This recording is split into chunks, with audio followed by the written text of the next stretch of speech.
Estudo Bíblico. Série Ouvindo a Voz de Deus. Apresenta estudo número 14. A mudança dos 10 mandamentos. Um grande filósofo nos ajuda a entender o estudo de hoje. Platão, em República, nos fala sobre o mito magnífico. Um conto que ajudaria o povo a aceitar sua condição social, seja ela qual fosse. O mito era este. Quando Deus criou os seres humanos, criou alguns com ouro por dentro, alguns com prata e outros com bronze. Aqueles que tinham ouro por dentro deveriam ser os guardiões, o mais elevado nível político e social da nação. Os que tinham prata seriam os auxiliares. Finalmente, os de bronze seriam a classe mais baixa. Se o povo acreditasse nesse mito, ele disse, estariam satisfeitos com sua situação na vida, qualquer que fosse ela, porque era ordenado por Deus. E alguém lhe perguntou, você conhece alguma forma de fazê-los acreditar nisso? A resposta de Platão foi uma das mais assustadoras e reveladoras em toda a literatura antiga.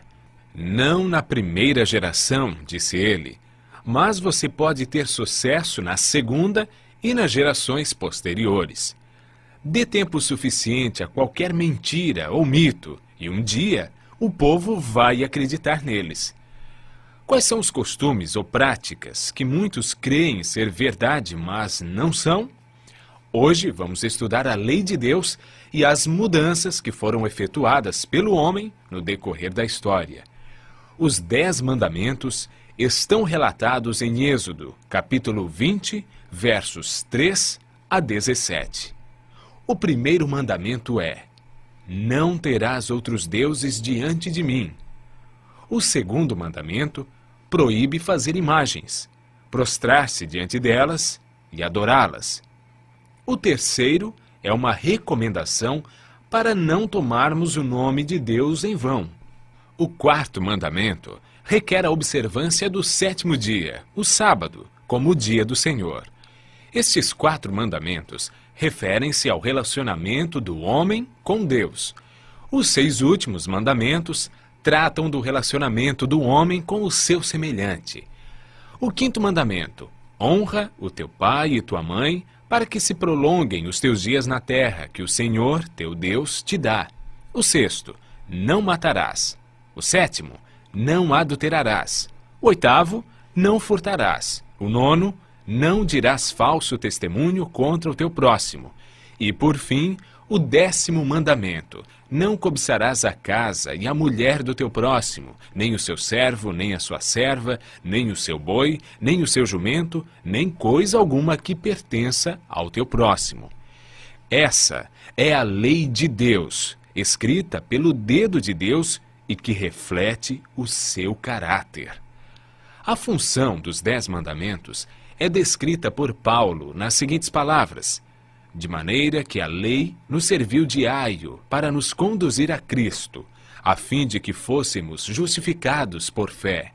Romanos capítulo 3, verso 20 afirma: visto que ninguém será justificado diante dele por obras da lei, em razão de que pela lei vem o pleno conhecimento do pecado.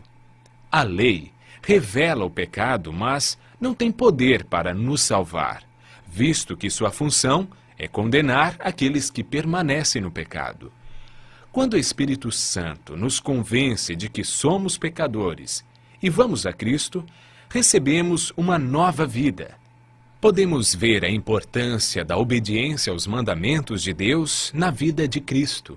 João relata as palavras de Jesus: se guardardes os meus mandamentos, permanecereis no meu amor, assim como eu tenho guardado os mandamentos de meu Pai, e no seu amor permaneço.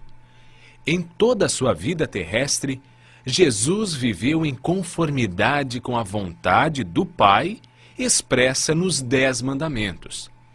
Jesus não aprova a ideia de mudanças nos seus mandamentos.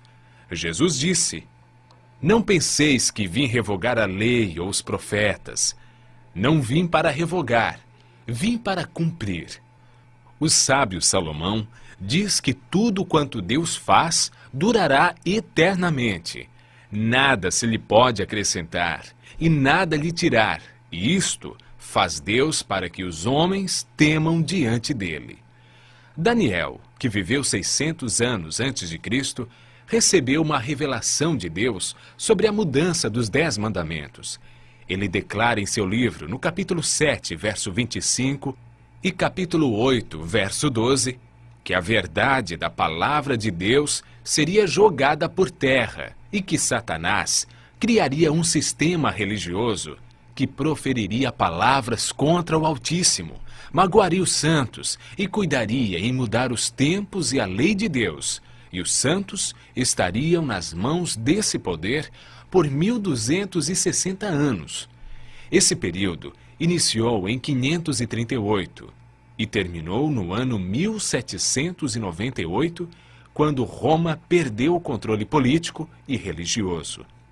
O poder de Roma também estava ativo nos dias do apóstolo Paulo. Quando escreveu aos cristãos de Roma, declarou: pois eles mudaram a verdade de Deus em mentira, adorando e servindo a criatura em lugar do Criador, o qual é bendito eternamente. Nos dias de hoje, encontramos duas versões dos 10 mandamentos. A primeira, escrita pelo dedo de Deus em 2 tábuas de pedra, que estão relatados em Êxodo, capítulo 20, versos 3 a 17. A segunda, os 10 mandamentos modificados pelos homens. Jesus comentou sobre a prática de deixar os mandamentos de Deus para seguir os mandamentos dos homens da seguinte maneira: bem profetizou Isaías a respeito de vós, hipócritas, como está escrito: esse povo honra-me com lábios, mas o seu coração está longe de mim, e em vão me adoram, ensinando doutrinas que são preceitos de homens. Negligenciando o mandamento de Deus, guardais a tradição dos homens. E disse-lhes ainda: jeitosamente rejeitais o preceito de Deus, para guardardes a vossa própria tradição, e fazeis muitas outras coisas semelhantes. Os mandamentos de Deus são princípios eternos e aplicáveis a todos os seres humanos em todos os tempos. Concluímos com as palavras de Jesus: porque em verdade vos digo, até que o céu e a terra passem, nenhum i ou um tio jamais passará da lei, até que tudo se cumpra. Se queres, porém, entrar na vida, guarda os mandamentos. Diante dos ensinamentos que vimos hoje sobre os 10 mandamentos, a lei de Deus e a mudança feita nos mandamentos pelos homens, a quem vamos obedecer? A Deus e sua palavra ou os ensinos de homens? Pedro e os apóstolos nos aconselham: antes importa obedecer a Deus do que aos homens. Continue ouvindo a voz de Deus e obedecendo a sua palavra, pois aquele que me ama, disse Jesus, guardará os meus mandamentos.